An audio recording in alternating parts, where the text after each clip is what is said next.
Hello everyone, நான் Madan Gowri and hello my dear MG squad. ஒரு pope இறந்ததுக்கு அப்புறம் இன்னொரு போப்பை சூஸ் பண்றதுக்கு நடுவுல இருக்கிற காலகட்டம் இருக்குல்ல, இதுல ஏகப்பட்ட மர்மமான விஷயங்கள் வேட்டிகன்ல நடக்கும். மர்மமான விஷயமா? அதுல என்ன மதன் மர்மம் இருக்கு அப்படின்னு கேட்டீங்கன்னா, ரொம்ப வருஷமா வெளி உலகத்துக்கு தெரியாம நிறைய பிராக்டிசஸ் வேட்டிகன் 2000 வருஷமா ஃபாலோ பண்ணிட்டு இருந்திருக்காங்க. பட் இன்னைக்கு வித் இன்டர்நெட் நிறைய விஷயங்கள் நம்மளுக்கு ஆக்சஸ் பண்ண முடியுது. சோ இன்னைக்கு வீடியோல நான் உங்ககிட்ட சொல்ல போறது 17 திங்ஸ், ஓகேவா? 17 ரிச்சுவல்ஸ் நம்மளுக்கு ரொம்ப ஆச்சரியமா இருக்கும். தலையில சுத்தியல் வச்சு அடிச்சு பார்க்கறதா இருக்கட்டும், அதுக்கப்புறம் அவரோட ரத்தத்தை சேர்த்து வைக்கிறதா இருக்கட்டும், நிறைய விஷயங்கள் நம்மளுக்கு புதுசா இருக்கும். என்ன இப்படிலாம் பண்ணுவாங்களா அப்படின்னு யோசிக்கிற மாதிரி நிறைய விஷயங்கள் நடக்கப்படுது, இன்னைக்கும் நடந்துட்டு இருக்குது. அதெல்லாம் என்னென்ன அப்படிங்கறத நான் உங்ககிட்ட சொல்ல போறேன். சோ இந்த ப்ராசஸ் இன்னைக்கு வீடியோல நம்ம தெரிஞ்சுக்க போறது, ஒரு போப் இறந்ததுக்கு அப்புறம் என்னென்ன நடக்கும் அடுத்த போப் செலக்ட் பண்றதுக்குள்ள, and அடுத்த போப்பை எப்படி செலக்ட் பண்ணுவாங்க அண்ட் யாரா இருக்கும், எப்போ நம்ம அதை பார்க்க முடியும், எல்லா விஷயத்தையும் உங்ககிட்ட டீடைலா சொல்ல போறேன். சோ ஒரு பயங்கர கிரேசியான மிஸ்டீரியஸான வீடியோ இது. ஒவ்வொன்றா பார்க்க ஆரம்பிப்போம். பட் அதுக்கு முன்னாடி as I always say, நீங்க அந்த சேனலை சப்ஸ்கிரைப் பண்ணனா சப்ஸ்கிரைப் பண்ணுங்க. அப்போதான்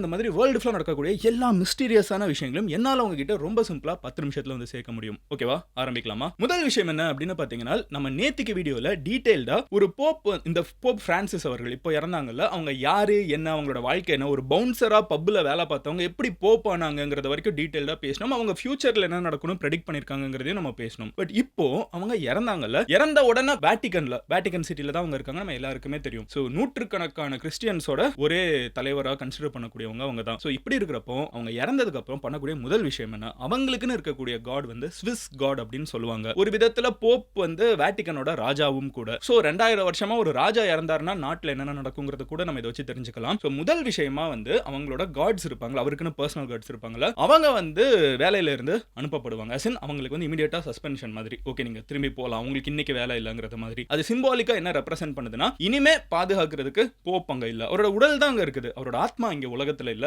அவர் கிளம்பிட்டாரு அப்படிங்கிறதுக்கு அர்த்தமா அவரோட பர்சனல் காட்ஸ் முதல்ல டிஸ்மிஸ் பண்ணப்படுவாங்கன்னு சொல்றாங்க. ரெண்டாவது என்ன அப்படின்னு பாத்தீங்கன்னா, வேட்டிகன்ல நடக்கக்கூடிய எல்லா ஃபங்க்ஷனையும் இமிடியேட்டா நிறுத்தி வச்சிருவாங்களாம். போப்க்கு உடல்நிலை சரியில்லை, அவர் இறந்து போக போறாரு அப்படிங்கறத தெரிஞ்ச உடனே மொத்த வேட்டிகன்லயுமே எந்த ஃபங்க்ஷனும் நடக்காது, நல்ல விஷயம் துக்கம் எதுவுமே நடக்காது, எல்லாத்தையும் நிறுத்தி வச்சிருவாங்களாம். அண்ட் தேர்ட் என்ன பண்றாங்கன்னு பாத்தீங்கன்னா, ஒரு சுத்தியல் எடுத்துட்டு வருவாங்களா, ஒரு சில்வர் சுத்தியல், இதுக்குனே அவங்க வச்சிருக்காங்க. சோ அந்த சில்வர் சுத்தியலை எடுத்துட்டு வந்துட்டு போப் கூட போப் ஒரு இடத்துல வைக்கப்பட்டிருப்பார்ல, அவரோட உடல்நிலை சரியில்லை, அவர் இறந்துட்டாருன்னு சொல்றாங்க. இப்போ அவர் ஒரு ரூம்ல இருக்கலாம், ஒரு ஹால்ல இருக்கலாம், எங்கேயோ இருப்பாரு. சோ அவர் இருக்கிற இடத்துக்கு ஒரு சில்வர் சுத்தியல் எடுத்துட்டு வந்துட்டு அவரோட நெத்தியில 3 முறை தட்டுவாங்களாம். தட்டிட்டு அவரோட பேர், அவர் சின்ன வயசுல அவருக்கு வச்ச பேர் இருக்கும்ல, இப்போ பெருசா போப் ஆனதுக்கு அப்புறம் கொடுக்கப்படுற பேர் சொல்ல, ரொம்ப சின்ன வயசுல இருக்கிறப்போ ஒரு பேர் வச்சிருப்பாங்கல்ல, பேப்டிசம் அப்போ. சோ அந்த பேரை சொல்லி கூப்பிடுவாங்களாம். ஓகே 3 முறை சின்ன வயசுல ஒரு அம்மா கூப்பிட்ட மாதிரி கூப்பிடுவாங்களாம். கூப்பிடுறப்ப அவர் ரெஸ்பாண்ட் பண்ணலனா தான் அவர் இறந்துட்டாருன்னு அபிஷியலா டிக்ளேர் பண்றாங்க. நாலாவது விஷயம் என்னன்னு பாத்தீங்கன்னா, அவர் இறந்த உடனே அவருக்குன்னு ஒரு சர்டிபிகேட் எழுதப்படுது, இவர் இறந்துட்டாரு அப்படின்னு சொல்லி. நம்ம ஊர்ல இருக்கும்ல இறப்பு சர்டிபிகேட், அந்த மாதிரி ஒன்னு போப்க்கு எழுதப்படுமா. ஆனா போப்க்கு 2025லயும் நம்ம கம்ப்யூட்டர்ல பிரிண்ட் பண்ண மாட்டாங்களாம், கையிலேயே ஃபுல்லா எழுதுவாங்களாம். இந்த ஒரு லெட்டரை அவர் கூடவே கடைசியில புதைக்கப்படுறப்போ மண்ணுக்குள்ளேயும் அனுப்பப்படும். அடுத்த விஷயம் என்னன்னு பாத்தீங்கன்னா, போப்போட இந்த சர்ச்சோட ஒரு கல்ச்சர்ல 1980s வரைக்கும், இப்போ நிறுத்திட்டாங்க, பட் 1980s வரைக்கும் ஒரு டெவில்ஸ் அட்வொகேட்டை உடனே அப்பாயிண்ட் பண்ணுவாங்களாம். இந்த டெவில்ஸ் அட்வொகேட்னா ஐடியா என்னன்னா, ஒரு போப் என்னதான் போப்பா இருந்தாலும் அவரும் அவர் போப்பா இருந்த காலகட்டத்தில் ஏதாவது தவறுகள் பண்ணியிருக்காங்களா இல்லையாங்கிறத செக் பண்றதுக்கு, இது இன்டர்னலா வெளியே வரலனாலும் இன்டர்னலா சர்ச் தெரிஞ்சுக்கிறதுக்கு ஒரு டெவில்ஸ் அட்வொகேட்டை அபிஷியலாவே அப்பாயிண்ட் பண்ணியிருக்காங்க 1980s வரைக்கும். அதுக்கப்புறம் அந்த பிராக்டிஸ் நிறுத்திட்டாங்க. ஆனா இந்த டெவில்ஸ் அட்வொகேட்டோட வேலை என்னன்னு பாத்தீங்கன்னா, போப் ஆட்சி செஞ்ச காலகட்டம் இருக்குல்ல, இந்த காலகட்டத்தில் அவர் என்னென்ன பண்ணியிருக்காரு, ஏதாவது தவறு அவர் பண்ணியிருக்காரா இல்லையாங்கிறத இமிடியேட்டா ரெக்கார்ட் பண்றது. அவர் இப்போ இறந்துட்டாரு, ஆனா ரெக்கார்ட்ல எல்லாம் இருக்கணுங்கிறதுக்காக தேடி பார்க்கறது. 1980sல இதை நிறுத்தி வச்சுட்டாங்க. But most likely Pope Francis அப்படி தேடினாலும் கிடைக்கிறதுக்கு எதுவுமே இல்ல. ஹி இஸ் a people's போப்புங்கிறத நம்ம எல்லாருக்குமே தெரியுமே. எனவே அடுத்த விஷயம் என்ன அப்படின்னு பாத்தீங்கன்னா, கஸ்டோஸ் அனிமே அப்படிங்கிறாங்க. இது அவர் இறந்ததுக்கு அப்புறம் ஃபாலோ பண்ணக்கூடிய ஒரு 4-5 ஸ்டெப்ஸ்ல ஒண்ணுதான். சோ இதுல என்ன படின்னு பாத்தீங்கன்னா, ஒரு போப் இறந்த உடனே யாருக்குமே தெரியாம, ஓகேவா, ஈவன் நிறைய பவர்ஃபுல்லான வேட்டிகன்ல இருக்கிறவங்களுக்கு கூட தெரியாம ஒரு சீக்ரெட்டான ஒரு ரூம்ல இன்னமும் வேட்டிகன்ல இருக்கான். இந்த ரூம்ல ஒரு போப்பு இறந்ததுக்கு அப்புறம் இறந்த உடனே ஒரு மெழுகுபத்தி ஏத்துவாங்களாம். அதுக்கப்புறம் இந்த மெழுகுபத்தி கண்டினியூஸா எரியற மாதிரியும் பார்த்துப்பாங்களாம். சிம்பாலிக்கா அவர் ஒரு செயின்ட் ஆயிட்டாருங்கிற மாதிரி ஒரு ரெப்ரசன்டேஷனுக்காக யார் ஒருத்தங்க போப்பா சர்வ் பண்ணாங்களோ அவங்க இறந்த உடனே அந்த ஒரு கேண்டில் ஏற்றப்படும் அப்படின்னு சொல்றாங்க. அடுத்த விஷயம் என்னன்னு பாத்தீங்கன்னா, ரத்தத்தை கலெக்ட் பண்றாங்க, ஒரு ரெலிகா. போப் இறந்ததுக்கு அப்புறம் ரத்தத்தை கொஞ்சம் எடுத்து அதை ஒரு ரெலிகா அவங்க எப்பவுமே வேட்டிகன்ல பத்திரமா வச்சுக்கிறாங்க. இதுக்கு முன்னாடி இறந்த நிறைய போப்ஸோட ரத்தம் இந்த மாதிரி ஒரு புனிதமான விஷயமா வைக்கப்பட்டு இருக்குது. அண்ட் 7th ஒன் என்னன்னு பாத்தீங்கன்னா, ஃபிஷர்மேன்ஸ் ரிங். எல்லா போப்புமே விரல்ல ஒரு ஃபிஷர்மேன்ஸ் ரிங் மாட்டியிருப்பாங்க. அது ஒரு நார்மல் கோல்டு ரிங் தான். ஆனா அது ஏன் ஃபிஷர்மேன்ஸ் ரிங்னு பாத்தீங்கன்னா, முதல் போப்பா கன்சிடர் பண்ணக்கூடிய செயின்ட் பீட்டர் இருக்கார்ல, அவர் ஒரு ஃபிஷர்மேனா இருந்தாரு. சோ அவரை வந்து சிம்பாலைஸ், அவரோட வம்சாவளியில வர்றவங்க, அவருக்கு அடுத்து போப்பாகிறவங்கிறத வந்து அவரை ரெஸ்பெக்ட் பண்ற விதமா எல்லாருமே ஒரு மோதிரத்தை போட்டிருக்காங்க. இந்த மோதிரத்தை தான் ஃபிஷர்மேன்ஸ் ரிங்னு சொல்றாங்க. கொஞ்சம் வருஷத்துக்கு முன்னாடி வரைக்கும் ஒரு போப் வந்து ரொம்ப சீக்ரெட்டான ஒரு டாக்குமெண்ட் ஒரு ராஜாவுக்கோ இன்னொரு ஒரு நாட்டில் இருக்கக்கூடிய ஒரு மத தலைவருக்கோ அனுப்பணும்னா எல்லாத்தையும் எழுதி முடிச்சுட்டு கடைசியில் சீல்ல வந்து இந்த ரிங்கை தான் வந்து ஒரு சாட்சியா வைப்பாங்க. இந்த ரிங்கோட விஷயம் உள்ள இருந்தா தான் ஓகே இது உண்மையான சீல், ஒரு ஆத்தென்டிக்கான லெட்டர் அப்படின்னு நம்ம சொல்ல ஆரம்பிச்சிட்டோம். இன்னைக்கு அதுக்கு தேவையில்லை. பட் இருந்தாலும் இந்த ரிங்கோட கல்ச்சர் ஃபாலோ பண்ணப்பட்டு இருக்குது. ஒரு முறையும் ஒரு போப் இறந்ததுக்கு அப்புறம் இந்த ரிங்கை வந்து அவர்கிட்ட இருந்து கலட்டி உடனே வந்து உடைச்சிருவாங்க. சோ தட் அதுக்கப்புறம் வேற யாராவது ஒருத்தங்க கிட்ட இருக்கிறவங்க அவங்களுக்கு ஏற்ற மாதிரி எதையாவது எழுதிட்டு போப் தான் எழுதினாருன்னு சொல்லி சீல் வச்சுட்டாங்கன்னா அது அஃபிஷியல் ஆயிடும்ல. சோ அது நடக்கக்கூடாதுன்னு உடனே இந்த ரிங்கை வந்து டெஸ்ட்ராய் பண்ணுவாங்க. இப்போ ரீசென்ட் டைம்ஸ்ல என்ன பண்ண ஆரம்பிச்சிட்டாங்கன்னு பாத்தீங்கன்னா இந்த ரிங்கை கம்ப்ளீட்டா டெஸ்ட்ராய் பண்ணாம இந்த ஃபிஷர்மேன் ரிங்கை மேல வந்து அந்த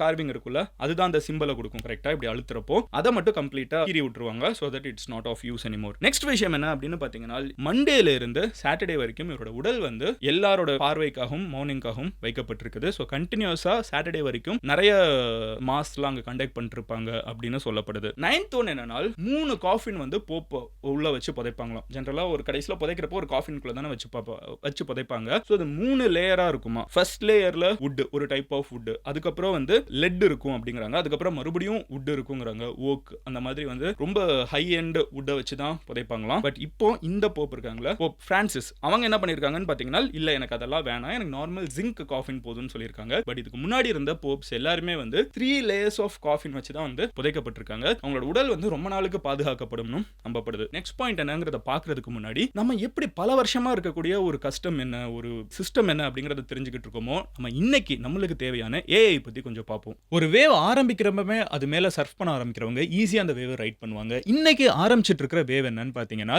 ஏஐ அப்படிங்கிற இந்த 2 வார்த்தைகள் தான், ஆர்டிஃபிஷியல் இன்டெலிஜென்ஸ். நீங்க ஏஐ பெட்டரா கத்துக்கணும்னு நினைச்சீங்கன்னா coming Saturday and Sunday morning 11ல இருந்து ஈவினிங் 7 PM வரைக்கும் 10,000 வொர்த் ஏஐ ப்ரோக்ராம் வந்து நடத்த போறாங்க ஃபார் கம்ப்ளீட்லி ஃப்ரீ நம்ம ஸ்குவாடுக்கு. இந்த 2 நாள் ப்ரோக்ராம்ல 16 hours of live AI training நடக்க போகுது. 20+ AI tools that are very helpful நீங்க ஈஸியா கத்துக்க முடியும். இந்த 20ல ப்ராம்ப்ட் இன்ஜினியரிங் இருக்குது, டேட்டா கோடிங் இருக்குது, இமேஜ் ஜெனரேஷன் இருக்குது. இது வந்து ஒரு ஸ்பெசிஃபிக்கான குரூப்க்கு கிடையாது, நம்ம இருக்கிற எல்லா ஃபீல்டுலயுமே எனக்கு ஏஐ வந்துட்டு இருக்குது. ஸோ நீங்க இது வந்து ஒரு ஸ்டார்டர் கோர்ஸா கண்டிப்பா எடுக்கலாம். நீங்க அப்ளை பண்ணணும்னு நினைச்சீங்கன்னா லிங்க் வந்து டிஸ்கிரிப்ஷன்ல இருக்குது, கிளிக் பண்ணி பாருங்க. சீக்கிரமா ரெஜிஸ்டர் பண்ணி அவங்களோட வாட்ஸ்அப் குரூப்ல ஜாயின் பண்ணுங்க. அண்ட் ஃப்ரைடேவே வந்து அவங்களோட இன்ட்ரோடக்ஷனரி மீட்டிங் இருக்குது. ஸோ அதுக்கு முன்னாடி ரெஜிஸ்டர் பண்ணிட்டீங்கன்னா இட்ஸ் ஈஸியர். அதுக்கு அடுத்த விஷயம் என்ன அப்படின்னு பாத்தீங்கன்னா எல்லாம் சரி மதன் அடுத்த போப்பு எப்படி செலக்ட் பண்ணுவாங்க. ஓகே அவர் இறந்துட்டாரு, உடனே இவ்வளவு விஷயம் பண்றாங்க, ஒரு விளக்கேத்துறாங்க, அவரோட சிஜில உடைக்கிறாங்க, அவரோட அந்த மோதிரத்தை வந்து கீறி விடுறாங்க, காட்ஸ் வந்து வேலையில இருந்து போறாங்க எல்லாம் சொல்லிட்டு. பட் அடுத்து போப் எப்படி செலக்ட் பண்றாங்கன்னு கேட்டீங்கன்னா ஸோ இங்க தான் வந்து it gets really interesting. 120 cardinals வந்து வேர்ல்டு ஃபுல்லா இருக்காங்க,